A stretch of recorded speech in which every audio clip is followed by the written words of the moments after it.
Mercedes' bombshell apology letter to their fans shocked us, and looking at our comment section, it shocked many of you as well.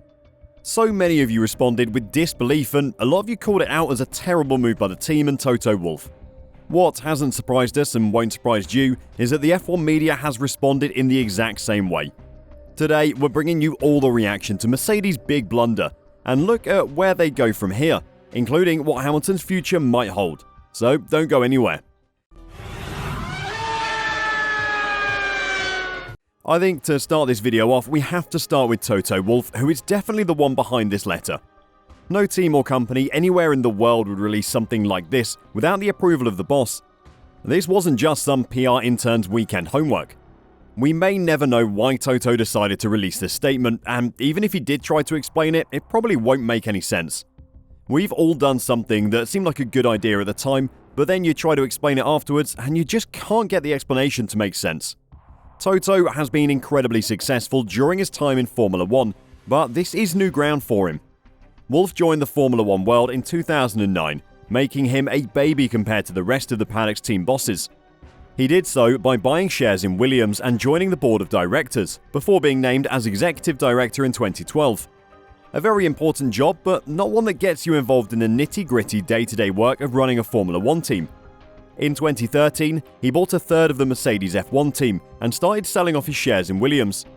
He spent the year as the team's executive director. Then, when Ross Brawn left at the end of the year, he took over as team principal and carried on with the role of CEO.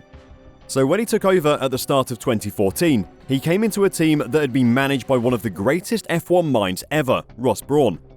The technical work of building the new regulation of cars was already done, as was the work on the new V6 hybrid engine that is credited with Mercedes' early domination in the era. As a man with no experience running the day-to-day of an F1 team, it was the perfect environment. He didn't have to fight fires from the get-go.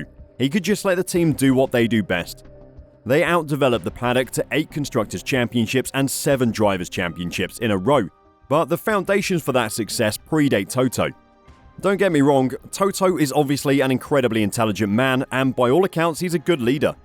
You don't get as rich as Toto is without being the most intelligent man in the room 99.9% of the time. But leadership isn't tested on calm seas, it is tested during the storms, and Mercedes' ship looks to be springing leaks left, right and centre.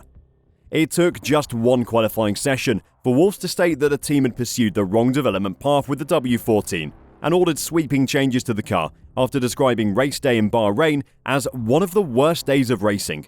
Former team owner Eddie Jordan, now known for his punditry work, knows the Formula 1 world as well as anyone. His team, Jordan Grand Prix, saw every side of Formula 1. He gave Michael Schumacher his debut. His team were race winners and championship contenders for one season, before basically going bankrupt and having to sell the team. That team is now Aston Martin, by the way. With that kind of CV, Eddie has experienced the worst of Formula 1 and was less than impressed by Toto's behaviour. Jordan said of Wolff, "He's the CEO, he's the boss, the buck stops with him. This is happening under his watch. To blame or criticise anybody in his design team is actually disingenuous. It's really crass. I hate to hear that because he must be a man, stand up and take it on the chin and say, my team, my people, we failed to get the job successfully done at this moment. However, there are times ahead that we're looking forward to, and we will be much stronger than we were in 2022. I think Toto is strong enough, big enough and man enough to front this up and actually sort it out. This is an angle we didn't fully go into in our video about the letter itself, but if you want to see what we had to say about the letter, go check out our video on it after watching this one. It's hard not to agree with Eddie Jordan. This is Wolff's team. He can't just blame the other people in it for the problems with the car.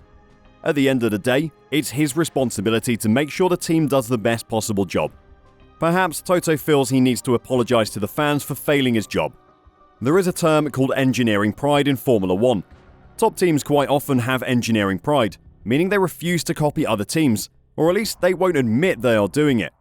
Toto seems like a very proud man, and with his lack of technical background, he might not have been able to see that the Mercedes concept was limited. Instead of looking elsewhere for inspiration, Mercedes were too proud to accept that another team could have found a better solution to the regulations than them. Toto definitely seems like a proud person to me, so this is very believable. This engineering pride is evidenced by Toto himself. Wolff has said that Mercedes hit all of their development goals over the winter, so this car is exactly what they were aiming for over the winter. Mercedes may have assumed that the other teams did not have much space in their concepts for further improvements. Perhaps they thought that the potential peak performance of their concept was the same as the other teams, and therefore assumed that others could only find a small amount of lap time. The reality, though, is that the rest of the grid are using concepts with far higher ceilings than Mercedes. They were just too proud to realise. It isn't just Toto Wolff that's been publicly calling out his team, though. Star driver Lewis Hamilton has as well. The 7-time world champion complained before the race in Bahrain that Mercedes were a long way off fighting at the front, while he also raised doubts over the team's car concept for 2023. Hamilton claimed Mercedes ignored him over the development of their W14 Challenger after he raised issues about the team's troubled predecessor.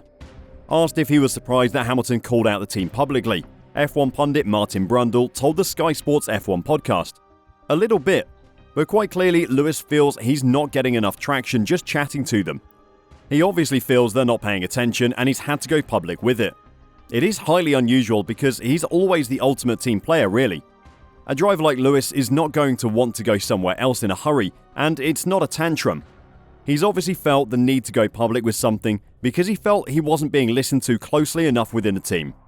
Now, I've seen plenty of people pointing out that Lewis isn't a mechanic and doesn't know how to build a car. Obviously, that is true, but he can point out the problems to the team and offer insight into what specific characteristics need working out for the car to be fast. It isn't quite as simple as telling the engineers he needs less drag, and then having a car with less drag at the next race. If it was, teams wouldn't need hundreds of engineers to design cars. However, Brundle suggested Hamilton's criticism could be a bit of gameplay, amid negotiations with Mercedes over a contract extension. We have to remember, Lewis is in the middle of a negotiation as well, Brundle said. "I'm 100% certain Lewis would always follow the performance and not the money, but you aren't going to turn down a big paycheck if you can get it as well. There might be some pressure at Mercedes-Benz to reduce his pay, as it were. So there's a bit of a negotiation and a bit of gameplay in this as well."